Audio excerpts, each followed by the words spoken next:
Hi, everybody, and welcome back to the Bitcoin Bridge. Today, we're going to go and talk to Nick Seymour, who's the CEO and founder of Farmo. Farmo specializes in IoT devices and big data applications for farmers, as you can probably imagine. So, big data and water quality, soil quality, GPS tracking, these are all massively important issues for farmers, especially in Australia, where there's a lot of land, a lot of distance, and not that many people to go around and check everything for you. So he thinks he's found a better way. I also believe he's found a better way, and he's been working with MetaStream, trialing blockchain applications for all of this tech. So let's go and talk to Nick and see what he has to say. Hi there, Nick Seymour, joining us from Melbourne. Welcome to the Bitcoin Bridge. How's things going? Yeah, hi John. They're going well here in Melbourne. We've just come out of another lockdown today. Oh, you're out of it now, and are you? yeah, no, Congratulations. we're out of it. Yeah, so it's kind of good, and it's nice to meet you, and thanks for having me on the show. No worries. Now, you say you're from Melbourne. Melbourne's a big city, and you're concerned mainly with the farm business.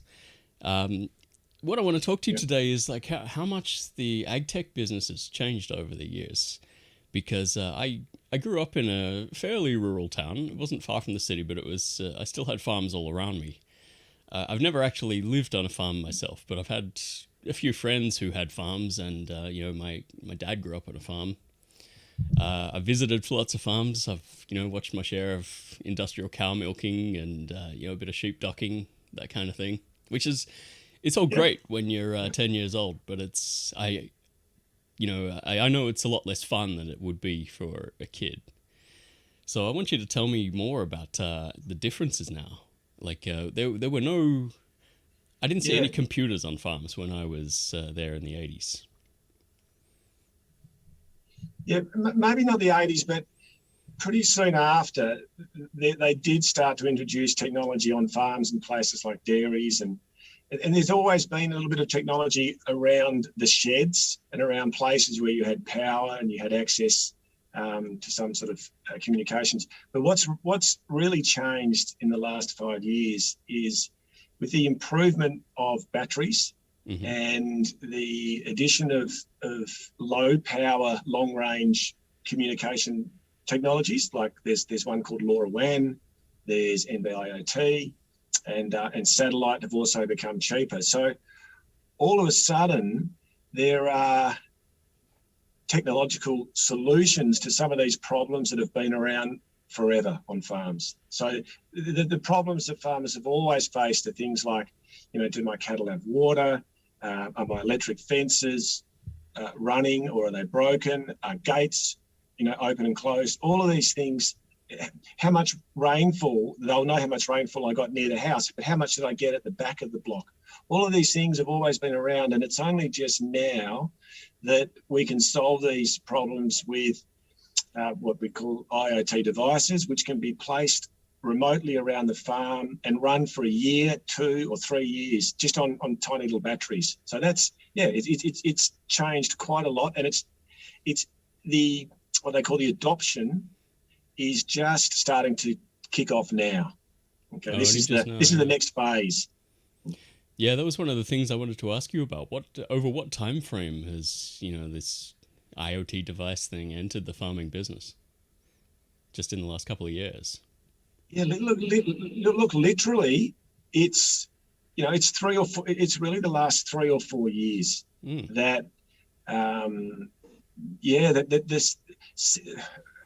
Sensors originally on farms, sensors came across from other industries, really from environmental monitoring industries. There were already soil moisture monitors, there was soil temperature, there was other sort of sensors that existed in other industries that were quickly brought across and sold to farmers as ag tech. Here, you can use this on your farm. But parallel to that, there's been other people sort of developing devices and sensors in response to particular user cases on farms that weren't being addressed before. And that's taken 2 or 3 years for those devices to commercialize. And they're being rolled out now. I'm guessing the only way farmers could have done all of this before was, just manually by going out there patrolling every fence and, checking checking every dam and river and that kind of thing. So that I imagine they're quite keen to adopt all of this. Yeah, well, I mean, they are. They are real problems. It's really hard to get people on farms in rural Australia. There's a real, we had, I mean, it was sort of COVID related, but we had crops that were just left to rot on the vine this year because we just don't have the population, that are going out to the farms to, at peak times for harvesting, but also just generally having people on farm. It's been a big problem, and that's a little bit of the industry's own causing, because they probably haven't provided good enough conditions or paid high enough, to attract people out there. Yeah. But those issues of going around manually and checking waters all the time and all those things, it's just got harder and harder. It's just got more difficult. And, a lot of the time, sadly, it wasn't done enough. I mean, if there wasn't enough staff to check the waters every day and the waters were checked every 3 days, that would mean potentially, if the water went down on a Friday, those cattle mightn't get checked till a Monday. Yeah. And, that's a pretty bad outcome. Yeah, I think one of the things that struck me whenever I visited a farm, we had friends who had a farm up in the Mallee region in Victoria. And it's just struck me by how big it was. It just seemed to go on forever. Yeah. And the thought of one guy and his helpers just having to monitor that all the time, it's not really until you get out there and you physically feel how big it is that you realize what a job that is. Oh, and the feeling's the same when you go from the farm and you come to the city. It's Tell me about it. Yeah. how small an area sort of you do get used to those wide open expanses. But so that's been one of the challenges. How do you monitor such a wide area? And we all know how well Wi-Fi works over 50 meters, or how well Bluetooth works over 3 meters. So that's been one of the big challenges. How do we send data and receive data across such a big area? Has Australia been a pioneer in that kind of technology? Because I know that covering huge distances with communications has always been, more of a necessity than an interest over there. Yeah. No, I wouldn't say we have been a pioneer. In fact, it's one of the biggest problems when you get out.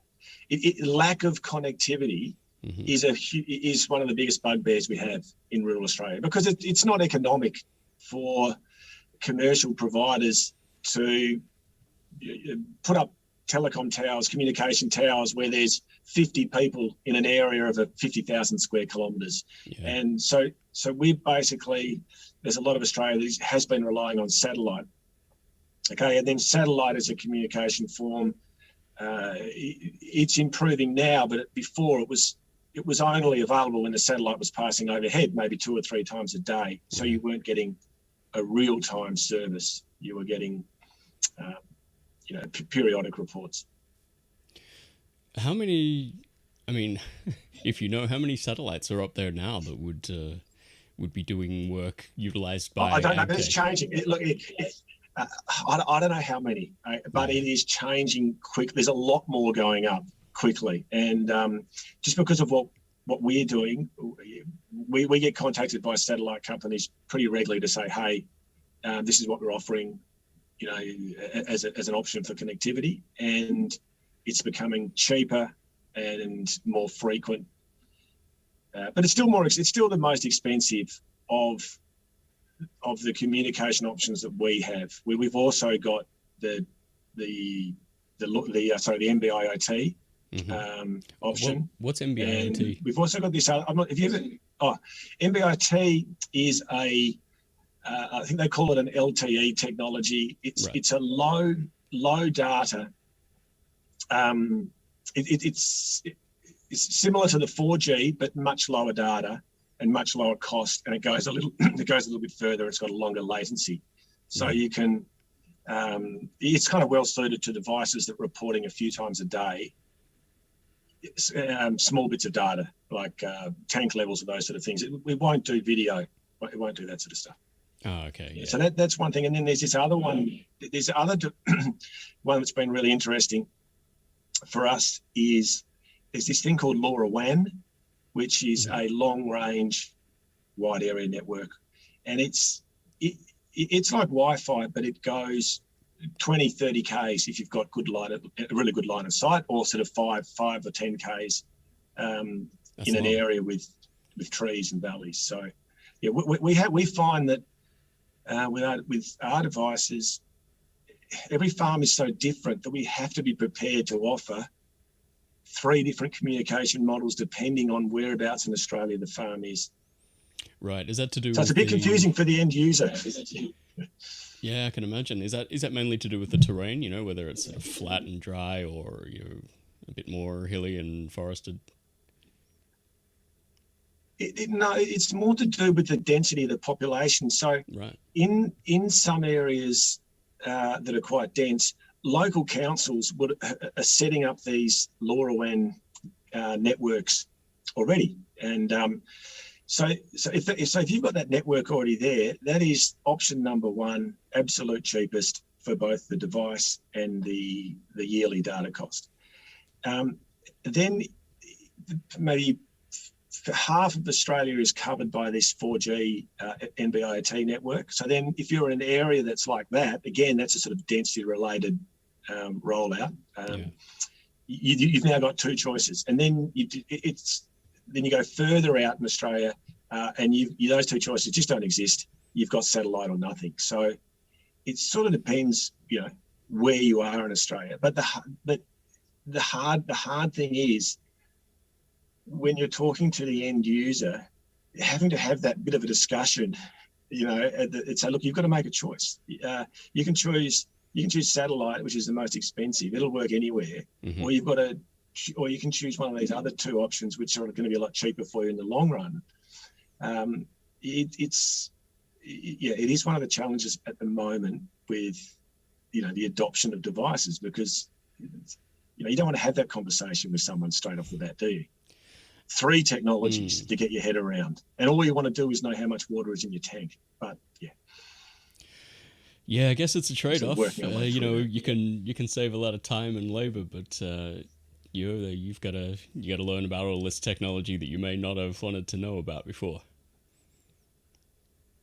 It's probably a problem for city people. That's life, Yeah, that is life. Whether it was self-driving tractors, or if you want to take advantage of technology, you've got to invest a little bit of time in understanding it. There's no shortcut really around that. Exactly. I mean, farming's got a reputation for being pretty traditional. It's a very family-focused business. Farms passed down through the generations. What's your personal background in that? On a farm. Well, I grew up on a farm. So, what was the question? I was just wondering how how it evolved with you. How many generations of farmers in your family? How did you get interested in it? How did you get interested in the technology after that?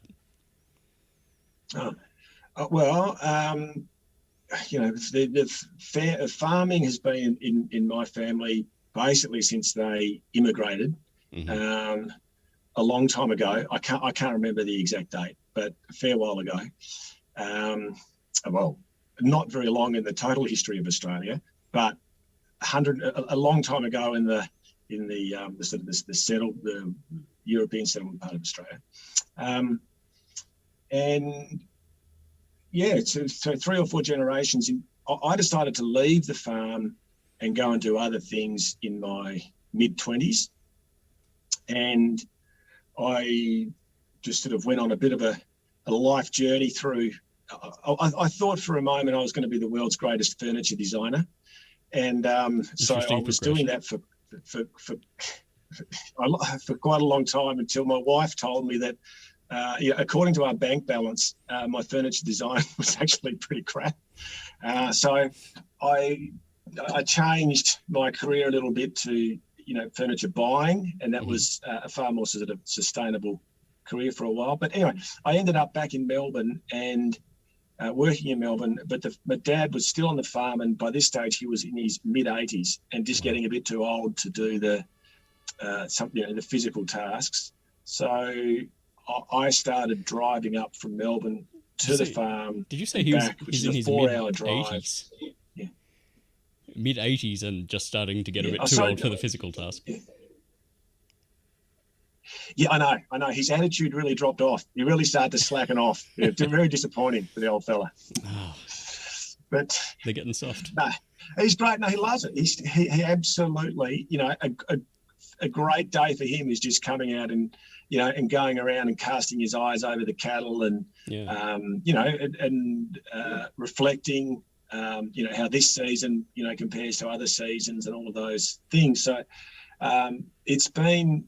I've been very lucky to, be able to get a lot of that knowledge from him while he's still mentally fit and firing, and not just doing a bit of doing the grunt work. But yeah, it did. I was presented with a real problem, a real dilemma of, lying in my bed at night in Melbourne, wondering if the cattle had water or if the electric fences were working or the gates were open. So strangely enough, that sort of situation brought me to, it was occurring at the same time this technology was emerging, but there weren't the specific devices to address those user cases that I described. So that's how I've ended up getting into this industry. Right, so the idea kind of came before the technology, which is an interesting point too, I guess. It came totally out of necessity. It was the emergence of this technology, or just when I was growing up on a farm, this technology didn't exist. I would have looked at these problems and I would have had to think about solving them a different way. Right. Or I might have given up, or I might have moved. So it is interesting that this set of problems comes up, and then that the technology is potentially out there to solve this, and then it's a matter of applying it. So lucky, good times, really. So how did you move into the tech world? Did you have any kind of tech background yourself? Like, you went from furniture buying to IoT devices. It's kind of a leap. Did you were you interested in that before? No, I just went into it blindly. Right. When I was at school, I did physics and those sort of things at high school. So I could kind of remember what electronic circuits and that those things were. I bought a book, the art of electronics or something like that, and a lot of YouTube, and just got started and just started making devices and failing, and delving in, why is this not working? And, and then gradually getting more of an understanding through sort of trying and failing and fixing and slowly over time, able to get devices working. And it actually didn't take that long to get functional, useful devices that were really helpful. And that just sort of kept me going. And then I've been very, very lucky because I've got a nephew who is a proper electronic or computer science engineer. Sorry, Kevin, I'm forgetting your exact title, but he's done a Masters of Computer Science at Melbourne University. And so Kevin works with me now, and essentially he knows what he's doing, which is great. So in terms of, if I can get a sensor to measure something on the ground there, Kevin can get the data from whichever server it is up onto our dashboard and make sure that side of things happens securely and reliably. So I've been very fortunate to have good help. Farmo has I was checking out the website before, and I saw your presentation at CoinGeek at Zurich, and the recorded presentation. You've got an impressive array of devices there. You've got, as you said, water quality and water level checkers, rain gauges, soil quality monitors, electric fence monitors, GPS asset tracking, all of that kind of thing. How long has Farmo been operating? Yeah, really only 2 to 3 years, Hmm. and I can't take credit for all of those devices on the website. It's the water wrap, which we've designed and developed ourselves. Hmm. The a farm gate sensor, which we designed and developed ourselves, and the electric fence sensor. Everything else is just a response to farmers saying, "Hey, I've got this and I've got this. I want to measure a rain gauge." So there's a lot of other products on the website that we've just sourced from third parties, just so Hmm. that we can provide, the complete solution to the farmer. We've Yeah, I only, guess. yeah, if we were, yeah, once you've got that relationship and once they've got the connectivity, Mm. they want more stuff, and you can't just design everything from scratch. We only Yeah. design something if there's a user case that exists and the device doesn't exist already. Right now, and I know you said at CoinGeek that you're a newcomer to the whole blockchain and Bitcoin world, and probably Yeah. 6 months ago was the first time you'd heard of it. Um, I think it was Yep. Paul Chiario of Metastream who first brought the concept to you. How did that happen? Yeah. Paul just called us up one day and said, "Hey, Nick, would you be interested in supplying us with some rain gauges? Hmm. We've got this thing going with blockchain and this weather SV website where different rain gauges, are spread around the country, and people can look at any rain gauge." And he just sort of went through the concept a little bit, and he said, "This, would you be prepared, Nick, to help us and do your rain gauge, and we'll put it on the blockchain." And I'm like going, "I don't know what you're talking about, Paul, but the concept sounds really good." Hmm. I could tell right from the start that this ability, as Paul explained it, it's, I've had to do a little bit more research, since, to get a slightly better understanding. Yeah. But the general concept of having that immutable ledger, a record of rainfall, that side of it is super important. It has a lot of potential. I'll tell you about why in a second. But the other part of it that Paul was facilitating was the ability to put your rain gauge and the data that you're receiving in a sort of public sphere and be able to receive micropayments when you share that data to other people. Hmm. That makes a lot of sense. That just I don't know how it works, but just the concept of not everybody having to replicate the same piece of hardware, but sharing, the data. That concept made a lot of sense. So yeah, we just started working with Paul, and even before we got some rain gauges up to Queensland, we just put some of our existing data feeds onto the blockchain, and so we've had data going up there for about 6 months now. How many devices does Farmo have out there operating at the moment? Not that many, Hmm. like more than 100, but less than 500. That's still a But lot. that's plenty for us, for where we are. Mm. As a startup, we really are a startup. Mm. On the pathway towards commercialization. So that's plenty for us to handle at the moment. Yeah. Right. So I guess when you're introducing the concept to potential new customers, do you mention blockchain at all, or is that something that you just sort of keep to yourselves for now? Yeah. No, not yet, because it's really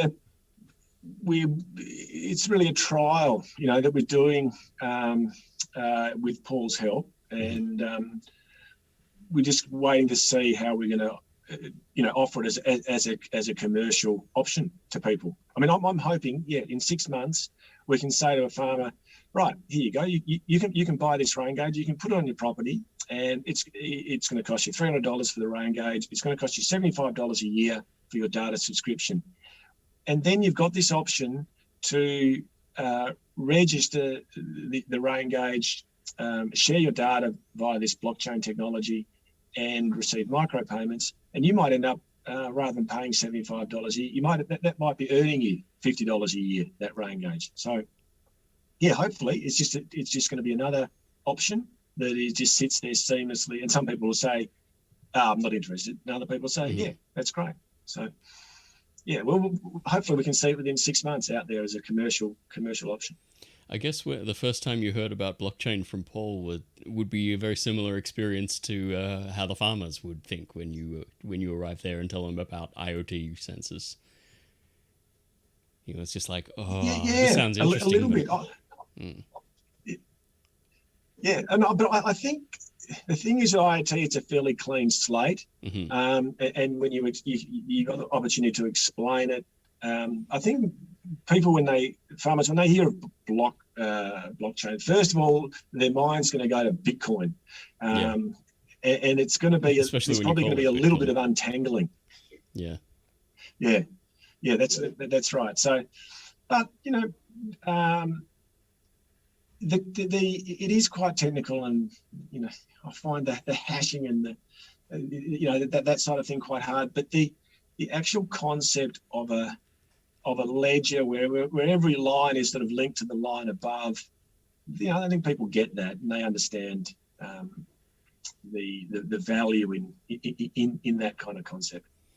Yeah, I wonder to what extent, you know, people who use that would actually need to know about all of the the hashing and the blockchain and the technical elements of it.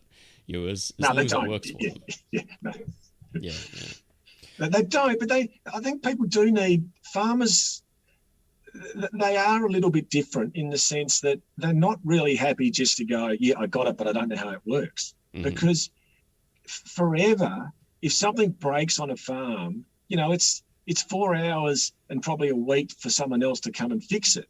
Yeah. So these men and ladies, they are used to having a working understanding of what they use in their business, because they're generally the ones that got to fix it. So you'd be surprised that generally there is a thirst to have a basic understanding of how this thing works. Otherwise, it's just that uneasy feeling, I think. Yeah, now that you mention it, I'm actually not very surprised at all. Yeah, just born out of necessity more than anything else. You're right. Yeah, if there's if something breaks, they got to know how to fix it. So they want to understand these things. Yeah, let's have a look at. Pop the hood. Let's have a look. Yeah. What's under here? Yeah. So you were focused on water quality a lot and rain gauges, and I know that's a massive issue, especially in Australia, which is. I don't know what the drought situation is there now. Focus is mainly on America, but when I was last in Australia, which was about 20 years ago, there were billboards up on the street corners in the city saying, reservoirs at 30%, that kind of thing.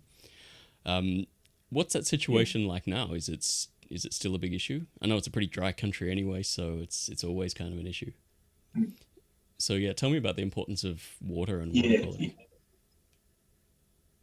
Yeah, well, thankfully we've had,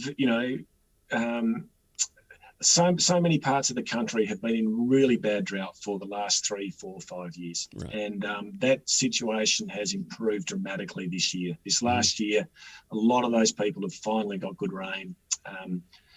So they're on their pathway to sort of recovering again now. But water has become super important for a number of reasons, and especially with the effects of climate change. So in Australia on the farms, climate change is not a concept. It's a real thing. Where I am in Hamilton, when I was growing up in the 80s, we had a 27-inch rainfall.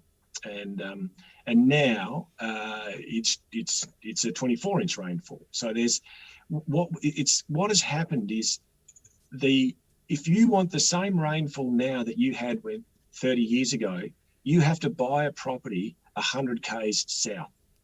Really? So So the climate has changed so quickly. That if you want to continue farming the same, a lot of people just want to farm the same way. So what they'll do, they'll sell their farm and buy another property 100 k's further south, and that'll get them the same rainfall. For another 10 years or 15 years until it changes again. So it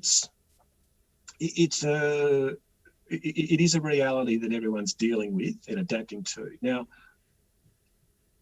this is an interesting thing about, aside from just monitoring the water provision for your stock, is when you come to sell your property, how are you going to value it? Yeah. And it's being valued increasingly on what the rainfall is.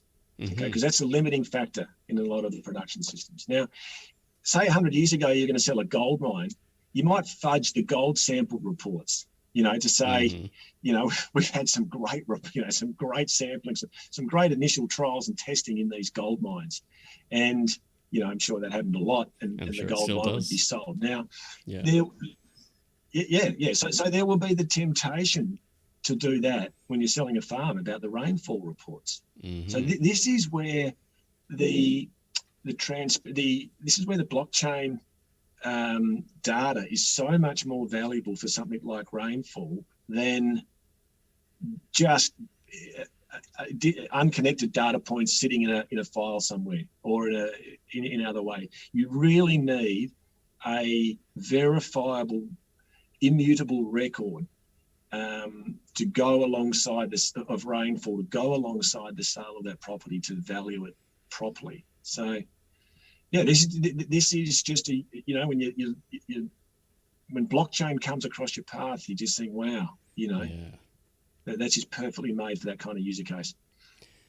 I know my dad, even years after he moved off the farm and moved back into suburbia, he kept a rain gauge in the backyard, and he monitored that thing every day. For at least 20 years, and for all I know, he's still doing it now. And he just has this clipboard on the back door of a cupboard in the laundry, and he just writes it down there every day. Yeah. And he's the only one who looks at it. Like no one ever sees it.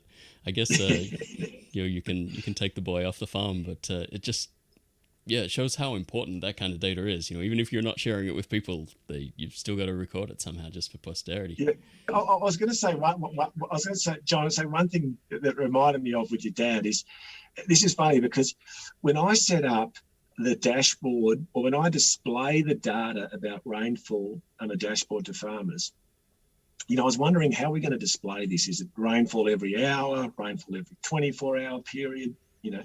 And actually, to line up with the weather authority, I have to display the 24-hour period before 9 a.m. So it's kind of weird. It's always displayed as rainfall to 9 a.m. And that's because we're just following on from what, the man or lady in the post office used to go out at 9 a.m. and check the gauge and write it in the book at the post office. So, we've sort of got a lot more. The technology has changed, but something that sort of continued on exactly the same. Yeah, true. All right, Nick, that's fascinating. We got to stop it there, but I'm really interested to see where this is all going, and I hope Farmo and maybe others like it can build a market for this kind of thing too. So it gives maybe the farmers an extra source of income as well. You might even have just data farms in the future. Yeah, look, we don't know. This is one of the exciting things about it. The technology is now there, the possibilities are there, and we just sit back and see how it goes for the next few years. Awesome, thanks a lot.